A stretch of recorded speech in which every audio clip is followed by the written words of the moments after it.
Buenas tardes a todos. En el programa de hoy nos enfocaremos en los pesticidas y ellos cómo pueden ayudar o enfocarse en el medio ambiente y cómo funcionan en general. Una breve introducción antes que nada. Los pesticidas son básicamente sustancias químicas que su propósito es el controlar y erradicar plagas. Las plagas básicamente se definen como seres vivos que afectan pueden ser un daño hacia la economía humana, la vida cotidiana o la expansión de enfermedades. Básicamente los pesticidas se dividen en tres categorías diferentes. Una categorización sería por su ámbito, entonces hacia qué áreas se enfocan. Algunas se enfocan hacia el área agrícola, otras hacia como la área granjera, entonces tenemos unas que se enfocan hacia control de animales, que no hayan plagas para los animales, otra es que ningún roedor se coma las plantas. Es una categorización. Otra es hacia qué tipo de pestes se dirigen. Entonces ahí tenemos por ejemplo los roedores, que es toda una categoría que se enfoca en los roedores, a enfocar que no atacan a las casas o a las plantas. Otro ejemplo serían las plantas, unos que se enfocan en las hierbas para que no crezcan de más. Y por último, y la más importante en la que nos vamos a enfocar ahorita, sería por su composición química. Desde tenemos los organoclorados, que básicamente son compuestos químicos que tienen cloro. Dentro de esta categoría hablaremos del DDT y la trina. Los otros son los organofosforados, que igual son compuestos químicos que se componen de fósforo, sobre todo. En estos tenemos el paratión y malatión. Y por último están los carbonatos, que son compuestos igual químicos que tienen carbono y azufre. Estos hablaremos del metamilo y el nitaminatión. Muchas gracias.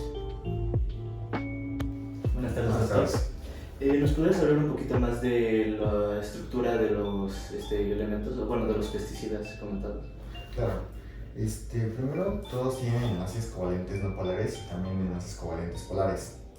El DDT tiene una estructura de hexágonos con 3 moléculas de cloro. La aldrina tiene igual una estructura cíclica compleja con 6 moléculas de cloro igual. Paratión es igual hexágonos con fósforo y azufre en sus moléculas. Malatión es otra molécula que tiene una cadena carbonatada con grupos oxigenados. Metildatión es otra cadena carbonatada con azufre y carbono. Metomilo son una cadena corta de carbonos con grupos funcionales y azufre en sus extremos. ¿Y nos puedes hablar un poquito más del agua, de su estructura? Claro que sí. El agua tiene una estructura bent o doblada que tiene enlaces de oxígeno e hidrógeno, que es una covalente no polar. Covalente polar. Perfecto, muchas gracias. Claro. Buenas tardes, investigador Eduardo. ¿Nos podrías comentar más sobre las propiedades físicas de los pesticidas que nos comentaron tus compañeros? Sí, claro. Sobre las propiedades físicas, una de las curiosidades que nos encontramos fue que en los 6 pesticidas que investigamos, todos eran polares. Y esto es muy interesante, ya que al fijarnos en las fuerzas intermoleculares, claramente todas tienen sobredispersión de London, pero en la gran mayoría, porque eran polares, eran dipolo-dipolo. Uno era la fuerza que más se podía ver, excepto en el caso de metomilo. En trae puentes de hidrógeno, porque hay una conexión en las moléculas de hidrógeno con el nitrógeno. Entonces ahí por eso es puentes de hidrógeno.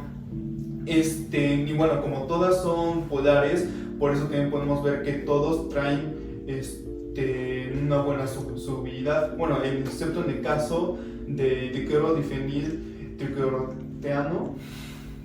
En este caso era una solubilidad muy baja. Y también con el metómido pudimos observar que en los puntos de ebullición se hierve, se descompone, antes de hervir. Y todos traen densidad entre 1.2 y 1.6. Y aquí les traigo a nuestro invitado de Michoacán, un experto en el área agrícola, que nos hablará como su experiencia y de los beneficios y de los pesticidas. Buenas tardes. Buenas tardes. Claro, los beneficios es que puede crear más productividad, también protege a las plantas de enfermedades y crea más seguridad alimentaria, además de que el retorno que nosotros generamos es más seguro, así no tenemos demasiadas pérdidas. Lamentablemente los riesgos que tuvimos después de utilizar los pesticidas fue intoxicación por un mal manejo al inicio, ya que no teníamos los protocolos necesarios, enfermedades en humanos y el riesgo de contaminar el medio ambiente, además de que el costo que usamos para mitigar el daño en el medio ambiente se elevó demasiado. ¿Y cuáles son los métodos de distribución y absorción? Claro, cuando usamos los pesticidas, estos se pueden distribuir por el aire, el suelo, corrientes de agua, plantas o animales, dependiendo de sus propiedades físicas y químicas. Muchas gracias. Doctor Sebastián. Ahora el doctor Sebastián nos hablará de los métodos de remoción de los pesticidas del agua y del aire. Bueno, aquí ocupamos dos métodos principales. El intercambio de iones, que es por medio de resinas para separar todas las sales minerales de los alimentos. Aquí destacan tres principales formas, que es el desodorecimiento, donde las sales se convierten en sal clorada, el descarbonamiento, donde se usa el ácido como regenerante para las sustancias, y la desmineralización, que es el intercambio de cationes en forma de OH.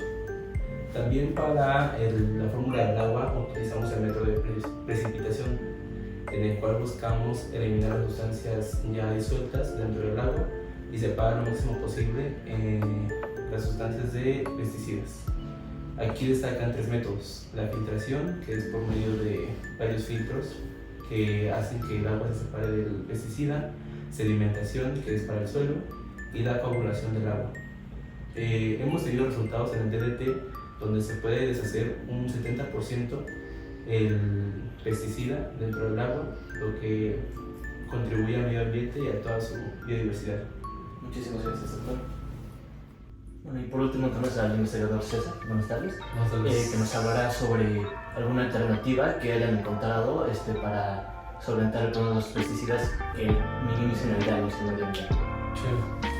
Pues, principalmente las mejores pueden ser el control biológico, yo creo, sobre todo los depredadores, que son como nosotros sabemos, algunos insectos que tú sueltas para que se maten otros insectos o se les coman. Entonces es como ser el predador de la plaga. Efectivamente, y así pues literalmente entre ellos mismos se devoran, y es muy viable.